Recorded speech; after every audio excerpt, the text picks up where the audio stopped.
Good morning, everybody. Look here. This is the lecture number 2 for the chapter number 2, that is the linear equation with one variable.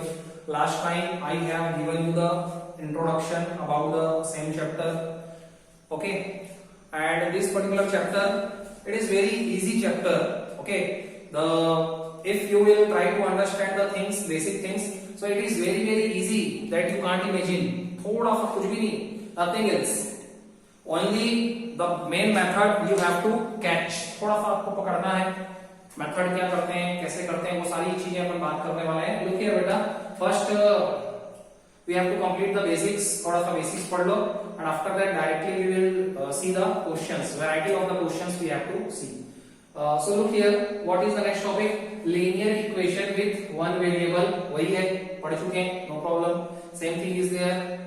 I have written the same definition. You can see any of the equation including only one variable. कोई भी equation हो सकता है, including मतलब जो include करके चले, साथ में लेकर के चले, only the one variable, either it will be x, either it will be y, either it will be z. So only one variable होना चाहिए where the whose highest power is 1. Any of the equation including only one variable and whose highest power is always 1. यही condition थी कि एक ही variable होना चाहिए and उस variable का जो पावर है, हाईएस्ट पावर. कई बार क्या होता है, वो जो वेरिएबल होता है वो कई बार लिखा होता है, तो कहीं पे उसका पावर 1 है, कहीं पे उसका पावर 1 है और कहीं पे 2 भी हो सकता है. सो वही same thing is there written there, highest power, whose highest power is 1, जिसका सबसे हाईएस्ट पावर 1 है. So it is called the linear equation. So इसी को लीनियर इक्वेशन कहते हैं. Example in my last lecture also I have told you 2 3 4 examples. फिर से वही एग्जांपल लिखा है, x - 3 = 8. This is the example of the linear equation. सही. Next, y + 3 = 7. This is also the example of linear equation with one variable. Here the variable is x, unknown quantity x है. You can see here the variable is y, unknown quantity y है. और बाकी structure wise यहाँ पे minus है, यहाँ पे plus है, उससे कोई लेना देना नहीं होता है, कुछ भी हो सकता है. ठीक है, अकॉर्डिंग टू द सिचुएशन अपन सॉल्व करते हैं. So this is the thing that we are already knowing. Right now come to the next point. Standard form of linear equation. Standard form कहने का मतलब क्या? स्टैंडर्ड फॉर्म कहने का मतलब ये कि जितने भी लीनियर इक्वेशंस हैं सभी उसको फॉलो करें, उसका एक रूप. यहाँ पे फॉर एग्जांपल मैं आपको समझाऊंगा तो समझ में आएगा. Look here, standard form of linear equation कहने का मतलब द स्टैंडर्ड फॉर्म, इसका रूप किस प्रकार का है, ये किस फॉर्म में लिखा जाता है. एग्जाम्पल कुछ भी हो सकते हैं. Example we can take thousands of the example, no problem at all, लेकिन इसका एक फॉर्म तो है. The same form we know, we are talking about, this is called the standard form of the linear equation. अब इस चीज को आप ध्यान से समझिए, मैं क्या बोल रहा हूं. यहां लिखा था x - 3. x के सामने क्या लिखा है, कुछ नहीं है, मतलब 1. There is a multiplication of, मतलब ये जो होता है x, जो वेरिएबल्स होते हैं उसके सामने जिस चीज का इनटू किया जाता है, actually this is called the coefficient. We call it coefficient. And that coefficient जो होता है ना, कोएफिशिएंट. ठीक है, इसको क्या बोलते हैं बेटा, coefficient. For example if I ask you the question कि इस पर्टिकुलर अलजेब्रिक एक्सप्रेशंस में या लीनियर इक्वेशन में what is the coefficient of x, x का कोफिशिएंट क्या है, तो आप x के आगे देखोगे कोई डिजिट नजर आ रहा, नो, तो आप बोलोगे 1. Coefficient of x is 1. अगर मैं यहाँ पे 2 लिखता हूं, आप बोलेंगे coefficient of x is 2. If I write down 3 here, so you will tell to me the coefficient of x is 3. x के आगे जो लिखा होता है उसको बोलते हैं कोफिशिएंट. अब मैं जो बात करने वाला हूं, सेकंड एग्जांपल आप देखेंगे, y + 3 = 7. दोनों में कुछ सिमिलरिटी है. ठीक है, there is a similarity in between the 2 examples. दोनों एग्जांपल में कुछ ना कुछ तो सिमिलरिटी है. मान लो इसको मैंने 3x ही मान लिया, कोई बात नहीं, 3x की मान के चलते हैं, तो दोनों में एक सिमिलरिटी आपको नजर आएगी. और स्टैंडर्ड फॉर्म को आप देखो तो आपको हमेशा any of the linear equation, कोई भी जो लीनियर इक्वेशन होगा वो हमेशा इसी फॉर्म में लिखा जाएगा, ax plus b wherever a is known as the coefficient of x, जहां पे ये a जो है वो x का कोफिशिएंट है, wherever the a is called the coefficient of x, जहां पे ये a आपको coefficient of x कहा जाएगा, plus b equal to 0। अब यहाँ पे मैंने प्लस b लिखा है तो हो सकता है ये माइनस हो, तो मान लो b की वैल्यू निगेटिव होगी तो ये भी निगेटिव हो जाएगा। तो इसका जो स्टैंडर्ड फॉर्म है वो ax plus b equal to 0 के फॉर्म में होता है। आगे पढ़ेंगे where a and b are the integers, जहां पे ये a और b क्या होते हैं बेटा, इंटीजर्स हो सकते हैं, and the value of a should be never equal to 0, और a की वैल्यू कभी भी 0 नहीं होनी चाहिए। अब इस चीज को थोड़ा सा क्लैरिफाई करता हूं मैं, इस रूप में ही लिखा जाएगा लीनियर इक्वेशन का स्टैंडर्ड फॉर्म। कहने का मतलब all the examples of the linear equation will be represented the same form, ax plus b equal to 0 wherever a and b, यहाँ पे a और b क्या है, कोई रियल नंबर हो सकते हैं, इंटीजर्स हो सकते हैं, नो प्रॉब्लम एट ऑल, और a की वैल्यू कभी 0 नहीं होनी चाहिए, a नॉट इक्वल टू 0 होना चाहिए। क्यों? क्योंकि आप देखो अगर आपने a को 0 मान लिया तो ये पूरा का पूरा टर्म क्या हो जाएगा, 0, और जब ये पूरा का पूरा टर्म ही 0 हो जाएगा so it we can't say this is the linear equation, क्योंकि जब ये पूरा का पूरा टर्म 0 हो जाएगा तो यहाँ पे x का एग्जिस्टेंस ही फिनिश हो जाएगा, x ही खत्म हो जाएगा, और जब x नहीं रहेगा कोई वेरिएबल नहीं होगा, तो वेरिएबल नहीं होगा तो उसका पावर नहीं होगा, और जब वेरिएबल नहीं है उसका पावर नहीं है तो फिर ये लीनियर इक्वेशन इसको बोल नहीं सकते। समझ में आ गई बात? और इसलिए इसका जो कोफिशिएंट होता है a, it should be never equal to 0, इसको कभी भी 0 के बराबर नहीं होना चाहिए। ठीक है, समझ में आ गया? सो ax plus b equal to 0, this is the standard form of the linear equation wherever a should be not equal to 0, and this a and b, these are the any kind of the digits, integers मान लीजिए उसको। Next अब क्या करते हैं बेटा, अब देखो इसको सॉल्व किया गया, ठीक है, ax plus b को थोड़ा सा सॉल्व करते हैं। So this is the left hand side and this is the right hand side. What we have to do, ये भी मैं आपको अभी बताऊंगा इस पूरे चैप्टर में। तो b को पहले उधर ट्रांसफर करना होगा, ठीक है, b ये जो प्लस करके जो भी चीज लिखा होता है या माइनस करके लिखा होता है इसको इधर से इधर ट्रांसफर करते हैं, उस मेथड को बोलते हैं ट्रांसपोजिशन मेथड। अभी हम लोग इसके बारे में भी बात करेंगे कि solution of the linear equation निकालने के दो मेथड होते हैं, किसी भी लीनियर इक्वेशन को सॉल्व करने के there are the two methods, ठीक है। First method is known as the simple method and the second method is known as the transposition method. और ये जो ट्रांसपोजिशन मेथड होता है actually it is very useful for you all as you will go in the higher classes. जैसे जैसे आप higher class में enter करेंगे तो you will solve all kinds of the questions only by applying this transposition method. तो आप जितने भी क्वेश्चन सॉल्व करेंगे वो सब ट्रांसपोजिशन मेथड को अप्लाई करके ही सॉल्व करने वाले हैं, ठीक है। ये simple method I will also describe you how you can solve any of the question by applying the simple method also.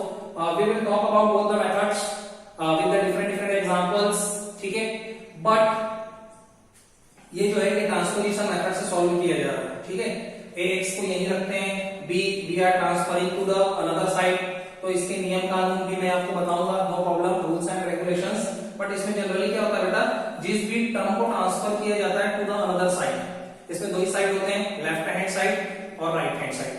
Any of the term may be shifted either from left to right, either from right to left। किसी को भी left से right, right से left, according to our convenience we may transfer, हम लोग अपनी convenience के हिसाब से उसको ट्रांसफर कर सकते हैं।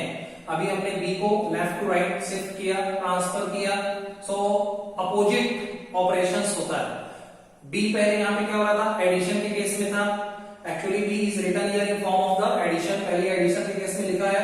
अब right now when we transfer the b from left to right, so its sign will change, its previous sign will change, otherwise it will show the negative operation। ये पहले जो भी ऑपरेशन में लिखा गया था उसके अपोजिट ऑपरेशन को शो करने वाला है। सो यहाँ पे ऑलरेडी क्या था, 0, ये b जब उधर से इधर आया तो 0 माइनस b, अब ये माइनस हो गया। अगर ये b माइनस के केस में होता सो यहाँ पे ये प्लस के केस में आता, so plus will change the sign, minus will be changed into plus, into will be changed into division and division will be changed into ठीक है, मतलब प्लस को माइनस में चेंज कर देते हैं, माइनस को प्लस में चेंज कर देते हैं, इनटू को डिवाइड में चेंज कर देते हैं, डिवाइड को इनटू में चेंज कर देते हैं, and this all the things we have to talk in a detail in the same chapter. अभी इसके पीछे आप लोग पढ़िए, ax is equal to minus b समझ में आ गया। अब देखो ax क्या शो करता है, there is a multiplication in between a and x। ax अगर लिखा है ना तो इसका मतलब है कि ये मल्टीप्लाई शो कर रहा है, इस a को ही तो कोफिशिएंट बोलते हैं, किसका, x का। x के सामने जो भी डिजिट लिखा हो, अभी तो ये a लिखा है, कोई भी डिजिट लिखा जा सकता है, 2 3 4 5 9 एनीथिंग, सो उसको कोफिशिएंट बोला जाता है, और वो मल्टीप्लाई शो करता है x के साथ। अब इसको आप इस x की वैल्यू निकालना है, actually we want to find out the value of x, हम x की वैल्यू फाइंड आउट करना चाहते हैं। So for that we have to transfer this a from the left hand side towards the right hand side। क्या करना होगा, a को left hand side से राइट हैंड साइड पे शिफ्ट करना होगा। As I told you कि ये अभी इनटू की स्थिति में है, तो इधर आएगा तो किसमें लिखा जाएगा, डिवीजन के केस में लिखा जाएगा। शॉर्टकट में अपन बात करते हैं, इधर ये इनटू था, इधर आके डिवाइड हो गया, तो डिवाइड हुआ मतलब अपॉन में लिखा जाएगा। सो x की वैल्यू आती है x, the value of x is x is equal to minus b upon a, और ये जो वैल्यू ऑफ x होता है इसी को तो बोलते हैं रूट ऑफ द इक्वेशन, इसी को तो बोलते हैं सॉल्यूशन ऑफ द इक्वेशन। और इक्वेशन मतलब लीनियर इक्वेशन, क्योंकि ये पूरा का पूरा चैप्टर लीनियर इक्वेशन पे ही तो बेस्ड है। सो x की जो वैल्यू आई उसको क्या बोलते हैं, रूट ऑफ द इक्वेशन, और यू मे से solution of the equation, linear equation. Actually ये इंडिकेट क्या करता है, स्टैंडर्ड फॉर्म इसने बता दिया ax plus b equal to 0, और इसने इसको सॉल्व करके ये बताया कि किसी भी लीनियर इक्वेशन की रूट की वैल्यू अपन डायरेक्ट इस फॉर्मूले से निकाल सकते हैं। ठीक है, अब देखते हैं next thing, solution of the linear equation। There are the two methods to solve the any of the linear equation। First is the simple method, second is the transposition method। As I told you, transposition method is very good for you all। Transposition method को ही आप अच्छे से पकड़ना। Look here, लेकिन सबसे पहले simple method के बारे में बात करते हैं बेटा। Look here, first is the simple method.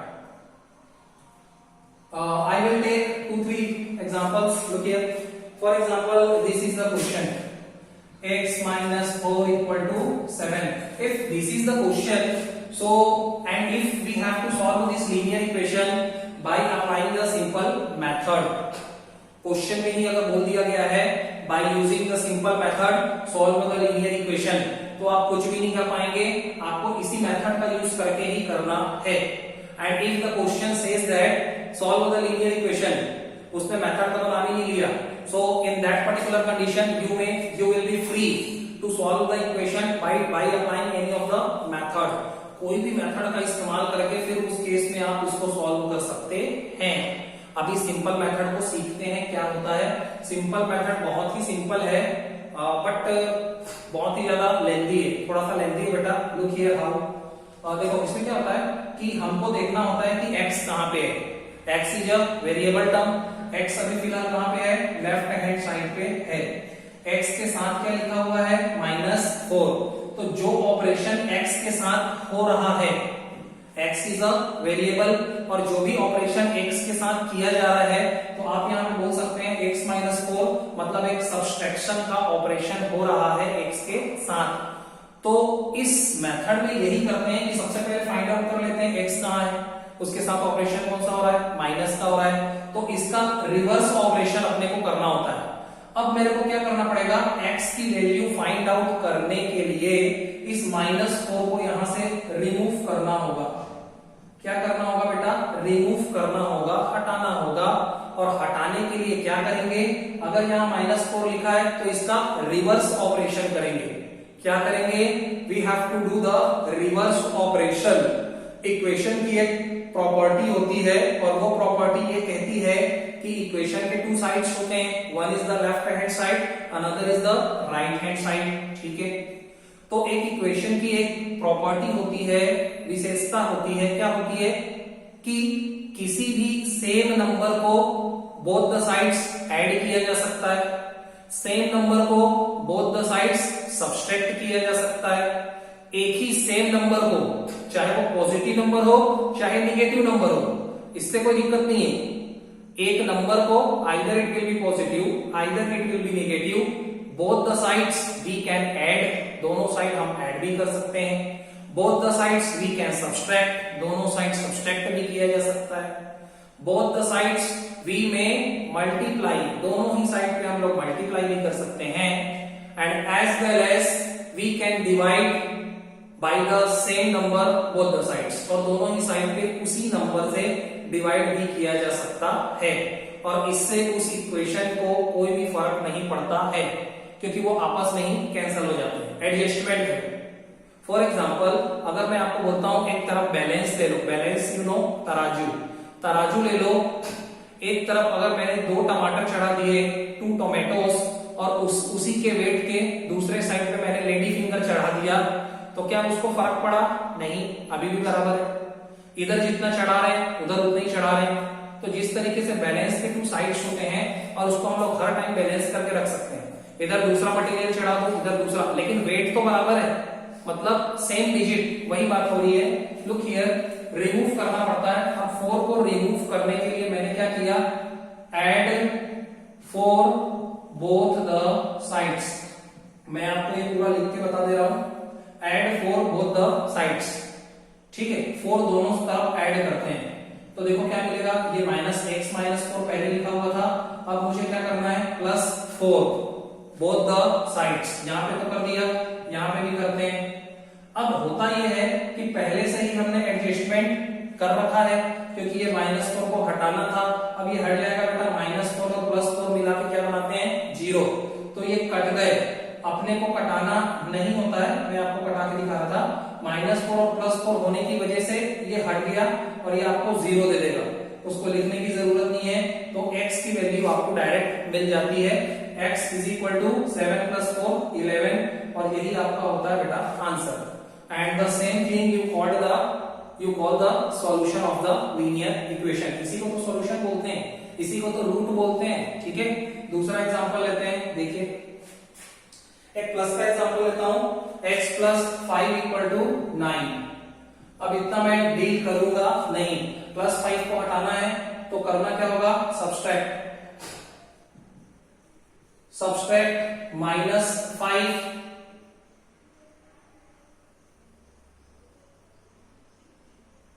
Both the sides.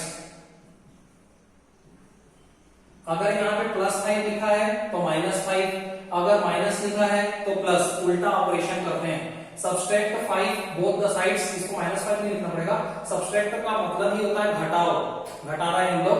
Subtract 5 both the side, दोनों ही साइड पे अपने को 5 माइनस करना है। क्या लिखेंगे, x + 5 लिखा है, -5, इधर भी -5 हो जाएगा, 9 - 5। यहाँ पे 5 - 5 ने आपस में एक दूसरे को कैंसल आउट कर लिया, और इन लोगों ने बना लिया 0, लिखने की जरूरत नहीं है। सो x I can directly write down x = 9 - 5। 9 - 5 आपको देता है बेटा 4, और इसको बताने की जरूरत नहीं है। एक पॉजिटिव इंटीजर 9, एक नेगेटिव इंटीजर 5। तो पॉजिटिव इंटीजर, एक पॉजिटिव इंटीजर हो दूसरा नेगेटिव इंटीजर हो, तो अपने को क्या करना होता है, सब्सट्रैक्ट करना होता है। सब्सट्रैक्ट किया, 9 में से 5 गया 4। आंसर पॉजिटिव इसलिए आया है, +4 इसलिए मिला because the positive integer was greater than the negative integer, क्योंकि यहाँ पे जो पॉजिटिव इंटीजर था वो नेगेटिव इंटीजर से बड़ा था, तो पॉजिटिव में आंसर आएगा। अगर ये नेगेटिव इंटीजर पॉजिटिव इंटीजर से बड़ा होता, ग्रेटर होता, so we will get the answer in the negative form, हमको आंसर नेगेटिव फॉर्म में मिलना होता, ठीक है। नेक्स्ट क्वेश्चन, इसी टॉपिक पे ही थोड़ा बात करते हैं। देखिए अब देखो, अगर ऐसा होता तो x + 1/2 = 3। क्वेश्चन का ये क्वेश्चन नंबर 3। अगर ये फ्रैक्शन में होता तो क्या करते, तो भी वही काम करते। मुझे 1/2 को यहां से क्या करना है, हटाना है। हटाने के लिए क्या करना पड़ेगा बेटा, सब्सट्रैक्ट करना पड़ेगा 1/2। मैंने लिखा subtract 1/2 from both the sides, from both the sides. लिखे ना, यहां पे हो जाएगा ये x + 1/2, तो अपने को -1/2 करना है, एंड हियर आल्सो 3 -1/2, समझ में आ गया होगा। 1/2 को हटाने के लिए -1/2 यहाँ लिखें, यहाँ पे भी लिखना पड़ेगा।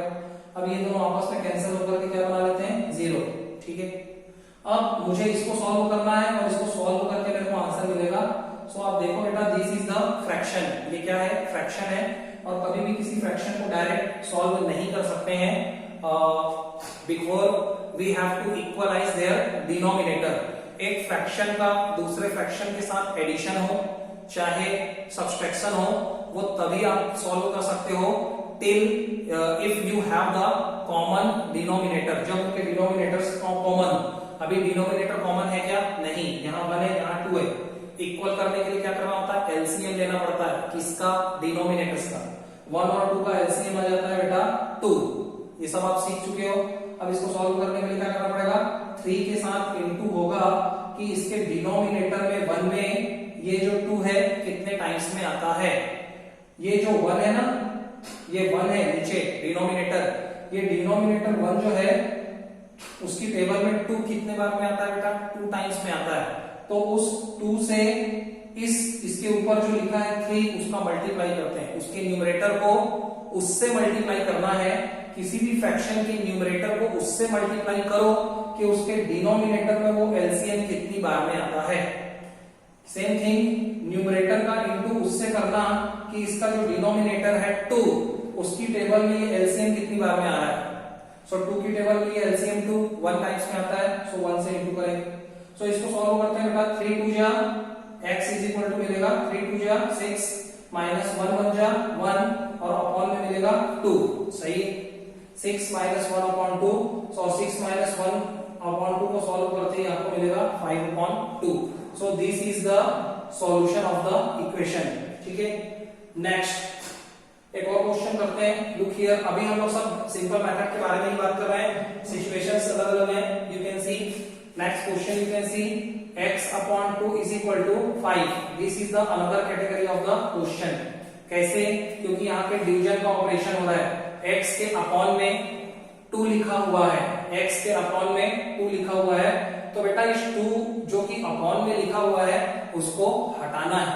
उसको हटाने के लिए अगर ये डिवीजन ऑपरेशन है तो अपने को क्या करना पड़ेगा, मल्टीप्लाई करना पड़ेगा, किससे, 2 से ही। So multiply by 2 both the sides, ठीक है। Multiply by 2 both the sides. जैसे ही हम 2 से मल्टीप्लाई करते हैं बोथ द साइड्स, दोनों तरफ, तो क्या होगा, लुक हियर। मैंने लिखा x अपॉन 2, बात सही। अब मैंने लिखा मल्टीप्लाई 2 से करना होगा, तो मैंने 2 से मल्टीप्लाई कर दिया। 2 से मल्टीप्लाई क्यों किया, because we want to remove 2 from here, क्योंकि x को 2 से फ्री करना है। x का वैल्यू तभी निकलेगा जब x को आप 2 से फ्री करोगे, आजाद करोगे। आजाद कैसे करेंगे, मल्टीप्लाई करके। यहाँ पे कैसे फ्री किया था, माइनस करके। यहाँ पे कैसे किया था, प्लस करके। तरीके अलग अलग हो सकते हैं, बट x को फ्री करना है। फ्री करने के लिए 2 से इनटू करते ही आप देखेंगे 2 और 2 क्या होते हैं, cancel, because one is present in the numerator, another is present on the denominator, so they both will be cancelled with each other. दोनों एक दूसरे से ही कैंसल हो जाएंगे। यहाँ पे आप देखेंगे आपको x इंटू 2 और 2 तो कट गए, छोड़ो। सो x की वैल्यू कितना मिला, 5 2 जा 10, ये हो गया answer. One more question we will see, look here. और बट ये मेथड इतना ज्यादा यूजफुल नहीं होता है, तो हम लोग ट्रांसपोजिशन मेथड से ज्यादातर क्वेश्चन करते हैं। अब देखो ये क्वेश्चन और ले लेता हूं मैं छोटा सा। 5x इज इक्वल टू 10 होता तो यहाँ पे x को आपको 5 से फ्री करना है। यहाँ पे 5 किस पोजीशन पे है, इनटू की पोजीशन पे है। हमको क्या करना पड़ेगा, divide. So what will be write down, divide by 5 both the sides, ठीक है। दोनों ही साइड पे किससे डिवाइड किया, 5 से डिवाइड किया। तो देखिए क्या होता है, 5x अपॉन, डिवाइड करना मतलब अपॉन होता है। यहाँ पे भी 10 अपॉन 5, यहाँ पे भी अपॉन किया, यहाँ पे भी अपॉन किया, इसको बोलते हैं डिवाइड करना। डिवाइड करते ही 5 from the numerator and denominator हो जाएगा कैंसल, ठीक है। मिलेगा x, क्या मिलेगा, 10 अपॉन 5 को सॉल्व करने के बाद। सो 5 की टेबल में 10 कितने बार में आता है? 2 टाइम्स में। 5 1 जा 5, 5 2 जा 10, तो x इज इक्वल टू ये 2 आया, that is the again answer. तो what is done here right now, I have taken the different varieties of the questions and all the questions I have solved by using the simple method. सभी question को मैंने simple method से ही solve किया है। अच्छा method तो है but it is not useful method. आपको जो दूसरा मेथड है ट्रांसपोजिशन मेथड, उस पे ज्यादा वर्क करना है और वही आपको इजी लगेगा थोड़े टाइम के बाद। ओके बेटा, सी द टाइम क्या हो गया? 25 मिनट्स, ठीक है। So transposition method we will see in the next lecture, ठीक है। अगले वाले लेक्चर में हम लोग देखेंगे transposition method. Till then all the best, thank you so much.